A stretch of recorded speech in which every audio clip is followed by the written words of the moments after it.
My backyard is a hot spot for all the birds in the neighborhood. They just love this little platform feeder here.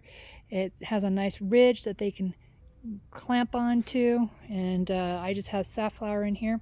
And even like the little birds, they just plant themselves in there and just start eating away. And it's nice and sturdy. I haven't had any problems with it tipping or anything. And I really like how it's got the prongs here on the bottom to keep it nice and secure. It comes with 4. Right now I just did 2 to see if that would float my boat or not. I've had this up for a few months and it still stands fantastic.